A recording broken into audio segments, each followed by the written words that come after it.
નમસ્કાર પ્રજાપતિ। આ વિડીયોના માધ્યમથી આપ સર્વ ખેડૂત મિત્રોનું સ્વાગત કરું છું। અત્યારે ઉનાળુ જે ભીંડાની અંદર વાવેતર કરવામાં આવેલું છે, ભીંડાની અંદર અત્યારે નેમેટોડનો પુષ્કળ પ્રમાણની અંદર પ્રોબ્લેમ જોવા મળી રહ્યો છે કે જે રીતે આ વિડીયોની અંદર તમે આ છોડની અંદર જોઈ શકો છો કે પુષ્કળ પ્રમાણની અંદર નેમેટોડની ગાંઠો જોવા મળી રહી છે। તો આ નેમેટોડનું નિયંત્રણ કરવા માટે વર્ટિસિલિયમ ક્લેડોસ્પોરિયમ નામના ફંગસના જે બેક્ટેરિયા આવે છે કે જે નેમેટોડને કંટ્રોલ કરવામાં બહુ મોટો ભાગ ભજવે છે અને એને કંટ્રોલ કરવામાં મદદ કરે છે। એનો ઉપયોગ તમે પાયાની અંદર અથવા ડ્રીપની અંદર પ્રતિ એકરે 2 થી 3 કિલો તમે એનો ઉપયોગ કરી શકો છો। આ ઉપયોગ કર્યા પછી જે સોઇલ ડેટોક્સ થેરાપી છે એટલે એક પ્રોટોક્સ કરીને પ્રોડક્ટ આવે છે એનો તમે ઉપયોગ કરી શકો છો કે આ જે ગાંઠો પડી છે એના બાજુમાંથી નવા તંતુમૂળ છોડાવવા માટે।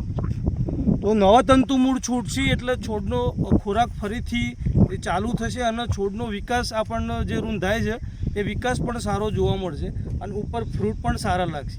તો દરેક ખેડૂત મિત્રોએ પોતાના ફિલ્ડની અંદર એક વખત ચેક કરવું, છોડ ઉપાડી અને જોવું કે આપણા ફિલ્ડની અંદર નેમેટોડનો પ્રોબ્લેમ છે કે નહીં। જો તમને આવો પ્રોબ્લેમ જણાતો હોય તો IPL બાયોલોજિકલ કંપનીનું નેમેટો ફ્રી પ્લસ પ્રોટોક્સ નેમેટો ફ્રી પ્રતિ એકરે 2 થી 3 કિલો ડ્રીપની અંદર ચડાવવું, એના ચોથા પાંચમા દિવસે પ્રોટોક્સ કરીને જે સોઇલ ડેટોક્સ થેરાપી પેથોજેનિક આવે છે એનો ઉપયોગ કરવાથી ખૂબ સરસ પરિણામ મળે છે। જય હિન્દ, જય ભારત।